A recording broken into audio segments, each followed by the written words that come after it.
Irmãs, São Pedro e São Paulo é uma liturgia celebrada a cada dia 29 de junho. No Brasil, essa celebração é transferida para o domingo seguinte ou final de semana seguinte para facilitar a participação de todos nós. Celebrando São Pedro e São Paulo, a Igreja também celebra o dia do Papa, não só para nós elevarmos a Deus nossas preces pelo Papa, mas também segundo as intenções que estão no coração do Papa.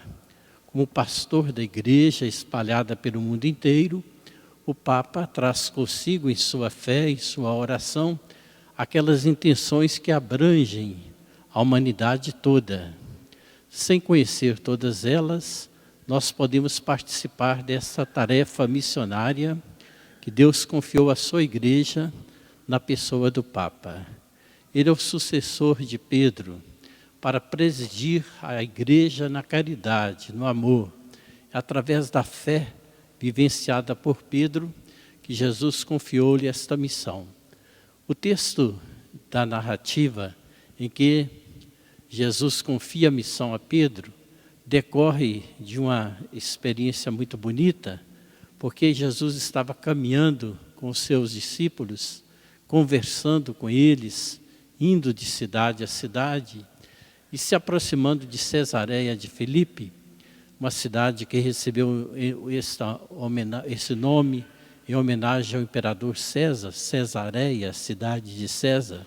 Filipe era neto do imperador Magno, César Magno, de tal forma que a proximidade com a cidade de Cesareia de Filipe deu-se aquele diálogo entre Jesus e os seus discípulos. Jesus não estava querendo testar a sua popularidade, não.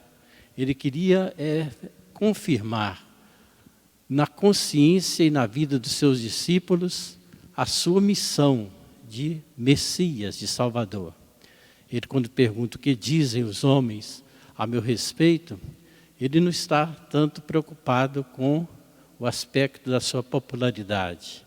Ele quer saber se as pessoas estão percebendo que ele é de fato o Messias, o Salvador. Por isso as respostas apresentadas, elas dizem que é Elias, um dos profetas, Jeremias. Aí Jesus pergunta: e para vós, quem sou eu? Aí vem a resposta de Pedro: tu és o Cristo, Filho de Deus vivo.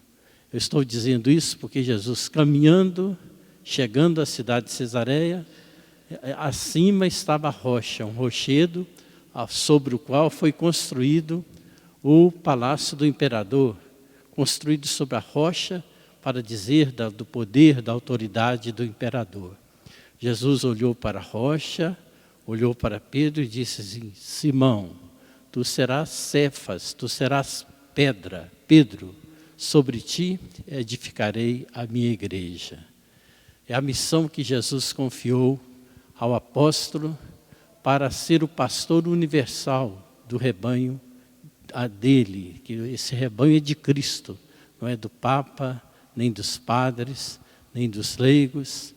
Nós somos o rebanho de Cristo, confiados à missão dos nossos sagrados pastores, presididos, é claro, pelo Papa, e nesse dia nós oferecemos orações especiais, agradecendo a Deus que constituiu na sua igreja sempre aqueles pastores segundo o coração de Deus, segundo a necessidade do povo.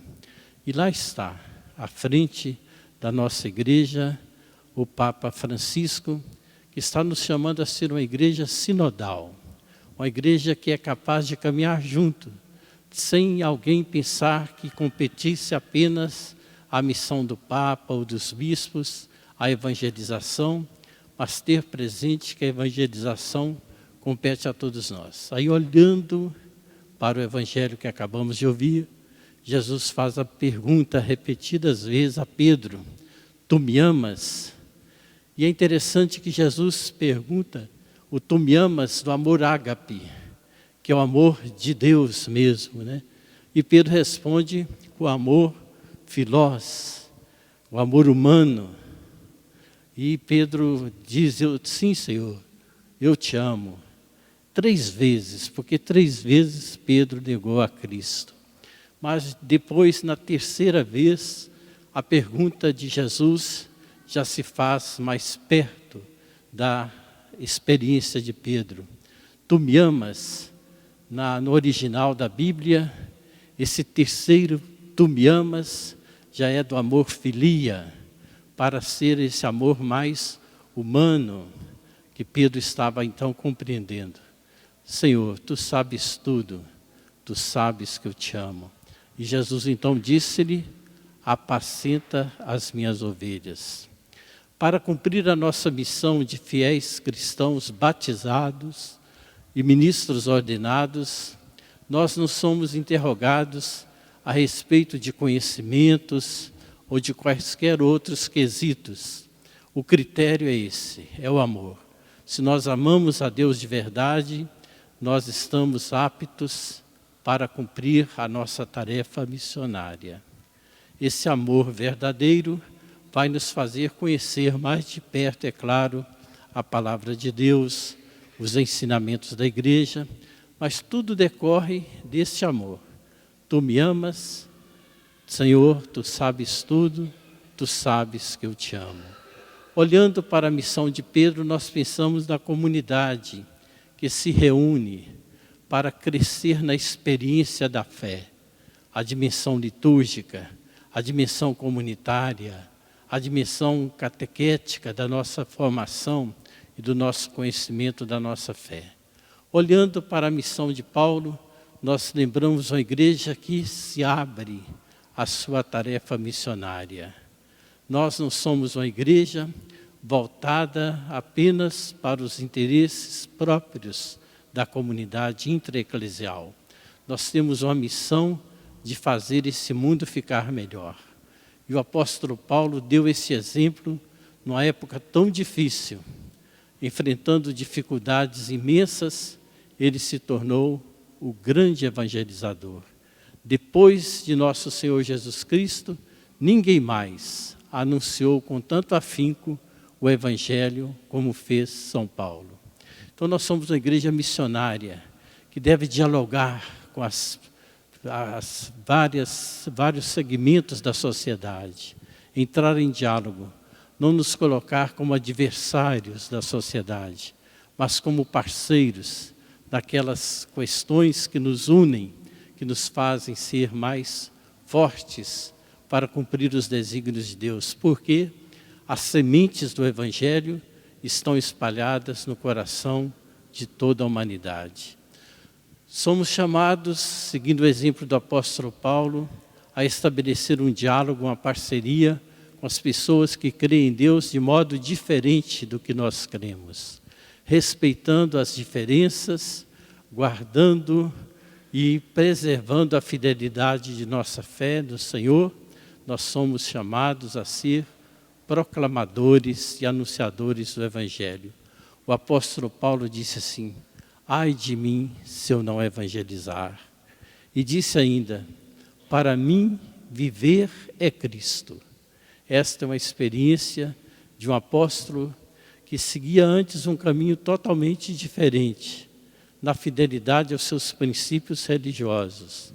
E na estrada de Damasco, tendo aquela experiência do seu encontro com Jesus, ele decididamente passou a anunciar nosso Senhor Jesus Cristo, chegando a ponto de derramar o seu próprio sangue, entregando a sua própria vida. Pedro é aquele que respondeu, Senhor, tu sabes tudo, tu sabes que eu te amo, e testemunhou este amor a Cristo até o martírio no final da sua vida. Que os apóstolos Pedro e Paulo intercedam por nós e o seu exemplo nos estimulem, os seus exemplos a seguirmos a nossa missão cristã. A eficiência depende de nós. A eficácia é por conta de Deus. Os resultados aparecem por conta da ação do próprio Deus. Mas nós devemos ser instrumentos eficientes, dando o melhor de nós, para que o Evangelho de Cristo chegue aos corações humanos. Que São Pedro e São Paulo, com seu testemunho de vida, estimulem a nossa igreja a nunca perder o foco, que é a pessoa de nosso Senhor Jesus Cristo.